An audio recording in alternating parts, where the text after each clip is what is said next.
हम बाबर पे बात कर रहे हैं। तो आज हम जो बाबर का कैरेक्टर था, उसकी जो पर्सनैलिटी थी, फिर अचीवमेंट्स एंड कंट्रीब्यूशन जो उसका पूरा रहा अफ़गानिस्तान से यहाँ जब मुग़ल एम्पायर की फाउंडेशन डाली बाबर ने। तो उसमें मतलब एक एम्पायर बिल्डर बाबर रहे हैं, फिर एक बड़े बेहतरीन राइटर रहे हैं, और उसके साथ साथ उनका आर्ट आर्किटेक्चर में भी बड़ा कंट्रीब्यूशन रहा है। अगर हम उसकी पर्सनल लाइफ को छोड़ दें, मतलब वो शादियाँ, उसके रिलेटिव्स, बच्चे वगैरह जिनकी 20 तक तादाद पहुंच जाती है, तो वो तो अफ़गानिस्तान एज ए रिफ्यूजी आए थे, लेकिन अफ़गानिस्तान में एट द उस टाइम उसकी एज 21 ईयर थे, यानी 21 साल के बाबर उस टाइम के थे। तो उसी दौरान ये जो मतलब पूरा जो एक आर्ट्स ट्रेनिंग वगैरह बाबर की रही, उसने पूरा उसको हेल्प किया जब वो एक फाउंडेशन एम्पायर की डालते हैं। तो प्राइमरली अगर आप देखोगे कि वो एक मिलिट्री कमांडर रहे हैं। अगर सेंट्रल एशिया में देखिए बाबर का, तो एक आपको नजर आएगा एक फेलियर है। मतलब अगरचे एडवर्स सिचुएशन वहाँ पे थी, वहाँ पे उज़्बेक उनसे बड़ा पावर था, उनके अपने उसके खिलाफ थे, तो कोई खास सेंट्रल एशिया में उसका मतलब कंट्रीब्यूशन नहीं as an empire builder. Empire तो वो यहाँ आके बनाते हैं जब वो अफगानिस्तान से हिंदुस्तान की तरफ निकलते हैं। तो इसमें अगरचे उसको डिफीट्स होती, समरकंद से उसको 3 बार निकाला गया, लेकिन हम देखते हैं कि वो एक कीन ऑब्जर्वर थे। यानी जो मिलिट्री टेक्नोलॉजी उस टाइम की थी और जो जंगी तदबीरें होती थी, वार स्ट्रेटजी जो थी, तो उस पर बड़ा एक बाबर एक कीन ऑब्जर्वर थे। तो उसमें एक ख़ास वो जो एक रूमी मेथड या अटमन टेक्नोलॉजी वारफेयर की जो थी, उसको बाबर को उसने बड़ा इम्प्रेस किया था। तो हम देखें उस टाइम उनको उस्ताद कहते हैं, हम यहाँ उनको मास्टर ट्रांसलेट करते हैं। मतलब 2 बड़े प्रोमिनेंट लोग उसमें थे, एक तो ये जो थे मुस्तफ़ा और दूसरा था अली कुली। तो ये 2, यानी एक मुस्तफ़ा और दूसरा अली कुली, जिसको कि मास्टर ऑफ ऑर्डिनेंस बाबर ने बनाया था। तो ये उनको एम्प्लॉयमेंट बाबर ने दी थी। उन्होंने वो कैनन फायरिंग के लिए उनको एम्प्लॉय किया था, जिसको आप ये समझे कि गन पाउडर का बड़ा इंपॉर्टेंट रोल रहा है बाबर की सक्सेस में, यानी गन पाउडर और उसके बाद वो मस्केट्स। तो ये पूरा उसने वो जो उस्मानियों ने वार टेक्नोलॉजी इस्तेमाल की थी, तो बाबर बड़ा एक कीन ऑब्जर्वर था। तो प्राइमरली आप देखोगे कि उसका जो एम्पायर था वो उसने गन पाउडर की बुनियाद पे बनाया था। फिर उसमें मस्केट्स का, यानी वो मैच लॉक मस्केट्स, उसका एक इम्पॉर्टेंट रोल था, लेकिन प्राइमरली एक गन पाउडर का बड़ा इस्तेमाल, उसी ने उसको एज दिया यहाँ पे रूलर्स के, जो इब्राहिम लोदी वगैरह थे। तो ये देखिए आपकी बाजोर 1519 में सबसे पहले बाबर ने इसका इस्तेमाल किया। और उसके बाद हम देखते हैं कि एक सक्सेसफुल मिलिट्री मैन रहे वो अफगानिस्तान से यहाँ आके, मतलब उसने यहाँ पे जो बैटल्स लड़े उनमें उन्होंने कामयाबी हासिल की। तो ये प्राइमरली मिलिट्री में बताया आपको कि हिंदुस्तान में ये जो गन पाउडर इस्तेमाल करने का या सीज गन्स वगैरह, ये तो बाबर के टाइम से होता था। अगरचे उसकी थोड़ी एविडेंस मिलती है हमें मतलब टेक्नोलॉजी की, लेकिन पूरा इसका जो आप समझे कि बैटल के लिए फिर एक मैसिव इसका जो एक यूज होता है वो बाबर के टाइम से होता है। उसके बाद उसकी जो वार स्ट्रेटजी थी, वो काटर्स, पहले रोपर्स, उसके बाद आयरन चेन से, फिर वो फ्लैंकिंग पार्टी तुलगामा जिसमें हम बात कर रहे हैं, तो बड़ा एक इम्पॉर्टेंट कंट्रीब्यूशन, यानी यहाँ की अगर आप स्ट्रेटजी या वार हिस्ट्री देखें इंडिया की। अच्छा, अब देखिए हिंदुस्तान पे जो बाबर का ये मिलिट्री टेक्नोलॉजी से क्या हुआ कि कॉन्क्वेस्ट हुआ, यानी ये सेंट्रल एशिया से अफगानी और थोड़ा हिंदुस्तानी इसमें रोल लिया। तो ये वो जो क्या कि अहले सैफ, यानी वो कलम वाले नहीं थे, कोई पीसफुल मुगल एम्पायर यहाँ नहीं बिल्ड हुआ, बल्कि मिलिट्री माइट से, वार से हुआ। लेकिन हम देखते हैं कि ये हिंदुस्तान के लिए इस वजह से मतलब अच्छा साबित हुआ, क्योंकि उसके बाद यहाँ पे लगभग 200 साल तक कोई सेंट्रल एशिया का इन्वेजन नहीं होता है। सेंट्रल एशिया, उसके बाद वो नादिर शाह वगैरह आता है।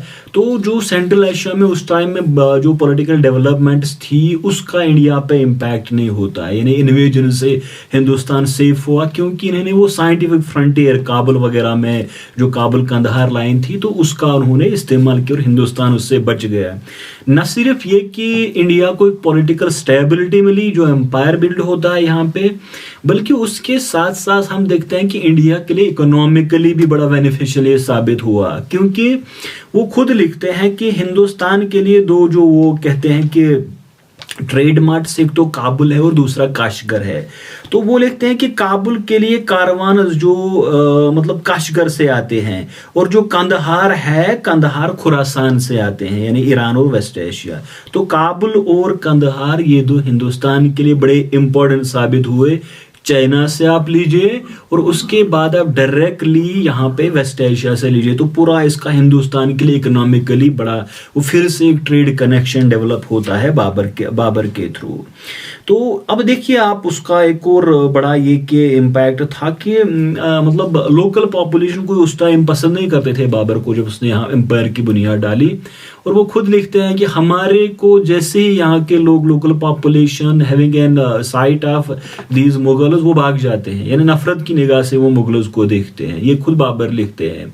तो बड़ा एक एडवर्स सिचुएशन में बाबर थे। तो इस टाइम वो हिस्टोरियन लिखते हैं कि शायद ये तैमूर की यादगार थी यहाँ पे, क्योंकि तैमूर ने जो यहाँ पे किया था तो वो भी ताज़ा था जहनों में यहाँ पे। अब बाबर भी उसी की प्रोजेनी से आता था। लेकिन अब इसमें एक ही चीज़ होता था कि वो मिलिट्री माइट से हिंदुस्तान को कंट्रोल करे। देखिए उसके बाद अगर आप उसको देखोगे कि एक मतलब इम्पॉर्टेंट जो उसका रिलीजियस एस्पेक्ट था, क्योंकि वो यहाँ पे ज़रूरी है। हम देखते हैं कि वो सुन्नी था, हनफी था, लेकिन as a matter of political expediency उसने एक बार तो वो किजलबाश, जो वो पर्शियन का ड्रेस होता है, वो भी लगाया था ताशकंद में, जब ईरानियों ने उसको मतलब हेल्प की थी। लेकिन इसके बावजूद, मतलब कुछ चीज़ें उनकी कबूल करने के बावजूद ही डिक्लाइन टू परसिक्यूट दीज सुन्नीज, यानी सुन्नियों पे तशद्दुद करना बाबर ने इसके लिए हामी नहीं भरी थी और ना उसने किया। बल्कि वो देखते हैं हम कि उसका जो बड़ा शेख था, शेख उबैदुल्ला अहरार, जो कि मतलब मशहूर था नक्शबंदी सूफी उस टाइम का, तो बाबर उसके बड़े डिवोटी थे, उसकी कब्र पे जाते थे। और बाबर ने तो उसका जो रिसाले वलीदिया था, उसका वर्सिफाइड वर्जन बाबर ने तैयार किया था, यानी ये उसका बड़ा एक लगाव था उसके साथ। और इंडिया आने के साथ ही वो दो जगहों पे खास पहले ही गए थे, एक तो शेख निजामुद्दीन औलिया और दूसरा शेख कुतुबुद्दीन बख्तियार काकी। तो इनके मज़ारात पे वो सबसे पहले हिंदुस्तान, जैसे वो दिल्ली पहुंच गए थे, वो इनके मतलब वो एक रेवरेंस के लिए इनके यहाँ गए थे। लेकिन रिलीजियोसिटी का एक मैटर ये होता है कि उसने मतलब जैसे ही वो नॉन मुस्लिम्स के सामने आया तो एकदम से उसने वो जो एक फ्लॉन्ट की अपनी रिलीजियस आइडेंटिटी। और हम देखते हैं कि बोथ जो राणा सांगा था या मदनी राय था, यानी खानवा की जंग हो या चंदेरी की जंग हो, दोनों जगहों को उसने जिहाद का ऐलान किया था कि ये नॉन मुस्लिम्स के मतलब खिलाफ जिहाद है। और बाबर गाजी तो उसने वो वगैरह वो कॉपलेट्स वगैरह मतलब उस टाइम वो लिखी थी। तो ये इसका मतलब यह है कि मतलब वो रिलीजन का इस्तेमाल भी करते थे, मतलब बाबर जैसे वो मैदान में आते थे और गाजी का टाइटल, फिर जिहाद का ऐलान करना, तो ये रिलीजन के साथ ही।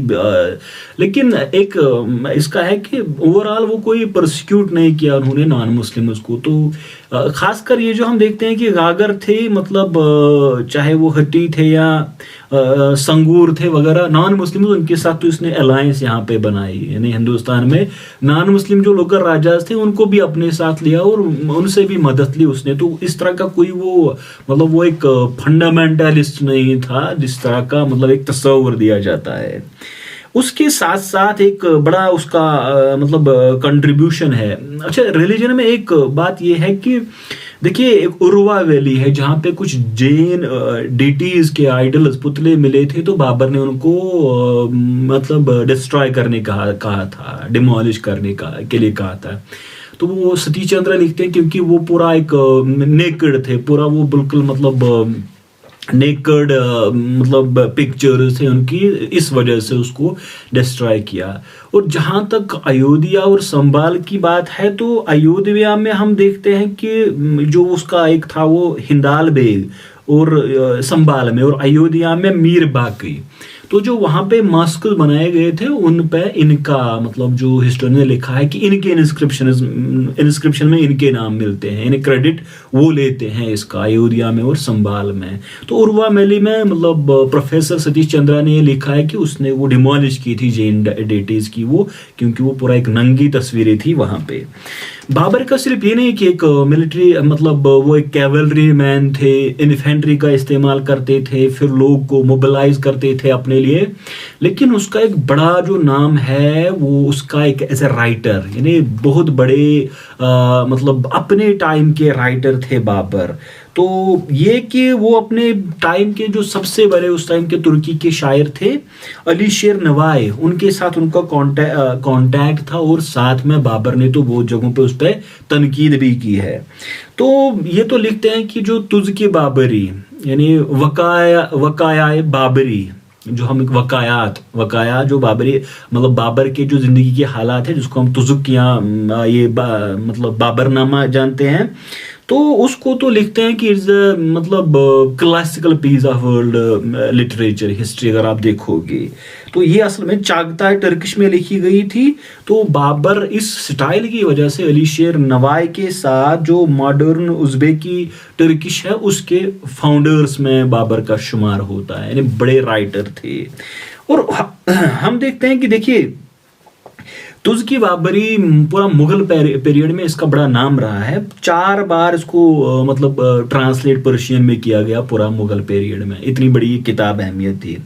उसके बाद उसने लिखा है दीवान, यानी दीवान बाबरी, जो कि टर्की में लिखा है, और है एक मसनवीज मुबाइन जो कि जिसमें हमें इस्लामिक लॉ पे भी बातें मिलती है। तो ये बाबर का एक बड़ा मतलब इस वजह से, और भी कुछ वर्क्स बाबर की है। तो मतलब एक बड़ा जो राइटर है बाबर, वो टर्की जो चागताई टर्किश है, तुर्की जबान जो है इसमें बड़ा उनका नाम रहा है, एक प्रोलिफिक राइटर रहे हैं। तो फिर मैंने उसमें भी बताया रिसाले वलीदिया को इसने ट्रांसलेट किया, तो गजल्स रुबायात ये बाबर ने लिखी है। तो हम देखते हैं कि पूरा इसका दीवान है, जो दीवान बाबरी है जो तुर्की में उन्होंने लिखा है। अच्छा, अब देखिए एक और जो उसका एस्पेक्ट है वो है उसका आर्किटेक्चर में। तो उसने जैसे ही वो हिंदुस्तान आया तो आगरा, डोलपुर, ग्वालियर में उसने मतलब बिल्डिंग प्रोजेक्ट स्टार्ट किए। वो लिखते हैं कि 680 यानी 680 वर्कमैन वर्कड इन आगरा और 1491 workman worked on buildings in Sikri, Bayana, Dholpur वगैरह। तो इसमें हम देखते हैं कि जो आगरा फोर्ट में उसमें उसने एक मौसक तामीर करवाया था। ये कि यहाँ आते ही बाबर ने मतलब बिल्डिंग प्रोजेक्ट्स का आगाज किया। हालांकि पहला उसका वो फरगना में था। देखिए हिंदुस्तान में कोई खास उसका जो यहाँ की बिल्डिंग्स उसने देखी थी, तो बाबर पे कोई खास इंप्रेशन उन बिल्डिंग्स का नहीं रहा था, सिवाय एक दिखते हैं मान सिंह का जो पैलेस था और जो विक्रमजीत उनका जो फोर्ट था ये ग्वालियर में। तो इसने बाबर को थोड़ा बहुत इम्प्रेस किया था, एक तो मानसिंह के फोर्ट ने, पैलेस ने, और विक्रमजीत मतलब ये उसने थोड़ा बहुत बाबर पे इम्प्रेशन किया था, प्रेज किया है। बाकी जो हिंदुस्तान में उस टाइम का जो आर्किटेक्चर था इसने बाबर को इम्प्रेस नहीं किया। तो हम समझ भी सकते हैं क्योंकि वो जिस इलाके में ऐसे आए थे तो वहाँ आर्किटेक्चर का बड़ा मतलब हाई स्टैंडर्ड था। तो एक मतलब ये रिपोर्ट किया जाता है कि उस टाइम जो कॉन्स्टेंटिनोपल इस्तांबुल था वहाँ का एक मशहूर आर्किटेक्ट था जो अल्बानिया का था, उसका नाम था सिनान दुनिया में उस टाइम का बड़ा प्रोमिनेंट फिगर था। कॉन्स्टेंटिनोपल ये उस टाइम अटमन्स के मतलब कंट्रोल में आया था। तो सिनान के मतलब उनके जो शागिर्द थे उनको बाबर ने पैगाम भेजा था कि आप हिंदुस्तान में जो मतलब हम बिल्डिंग प्रोजेक्ट्स चला रहे हैं उनमें आप मदद करें। उसके साथ साथ वो कारवान सराइज यानी काबुल से हिंदुस्तान में जो उसमें वो मतलब वॉलर्ड कंपाउंड्स होते थे और मुसाफिर खाने आप समझे, तो उसमें पूरा एक प्रोटेक्शन उनको मिलता था। साथ में जो हमाम जो पब्लिक प्राइवेट बाथ्स वो मतलब एक बाबर का एक कंट्रीब्यूशन रहा है। इसके साथ साथ हम देखते हैं कि बागे नीलोफर लोटस गार्डन जो डोलपुर में बिटवीन 1527 टू 1530 ये 1530 ये बाबर ने तामीर करवाया था। तो पेंटिंग में भी, क्योंकि उस टाइम को जो बेहजाद था बड़ा मास्टर पेंटर था, तो बाबर उसको भी हाई रिगार्ड में देखता था। बल्कि पेंटिंग में उसके बाद ही मुगल्स का जो हुमायूं वगैरह का यही शुरुआत होती है। तो एज एन एम्पायर बिल्डर आप देखिए कि पूरा एक आप समझे कि अच्छा, रिसाले मुबीन ये 1521 में बाबर से मतलब ये लिखा था, और इसमें थियोलॉजी पे उसने कुछ लिखा है 3 सेक्शन। तो इस वजह से जो हम इन्फर कर सकते हैं कि उसने इस्लामिक लॉ को बड़े अच्छे से पढ़ा था। बड़ी मतलब कोई ज़्यादा उम्र नहीं थी जब उसकी वफात हुई, लेकिन यहाँ एक बड़े एम्पायर की बुनियाद वो डाल गए, तो जिसमें मिलिट्री का बड़ा रोल था। इस वजह से कि जो इन्फेंट्री, कैवलरी, गन पाउडर वगैरह, ये बाबर का एक बड़ा इंपॉर्टेंट रोल था, जिसने मुगल एम्पायर को फिर एक्सपेंड करने में, कंसोलिडेशन में बहुत मदद दी। तो उसके साथ साथ जो ओवरऑल उसका सेक्युलर एटीट्यूड रहा, जो अकबर, जहांगीर वगैरह ने फॉलो किया। तो हम आर्किटेक्चर में भी देखते हैं बाद के मुगल्स ने, और फिर गार्डन्स में जो चार बाग स्टाइल है, पेंटिंग में वगैरह, और फिर जो लिटरेचर वगैरह में, तो यहाँ एक बाबर का बड़ा इंपॉर्टेंट कंट्रीब्यूशन रहा है। और आप जो पैट्रिमोनियल एम्पायर में, तो उसमें तो वही घर वाले ही मतलब फिर राजा बनते हैं, बड़े बड़े ऑफिसर्स बनते हैं। और नेक्स्ट पार्ट में हम ये मतलब इस पे बात करेंगे कि जो हुमायूं है बाबर का बेटा, कैसे वो मुगल एम्पायर को आगे चलाता है। तो आज हम इसको यहीं पे कंक्लूड करते हैं। Thank you.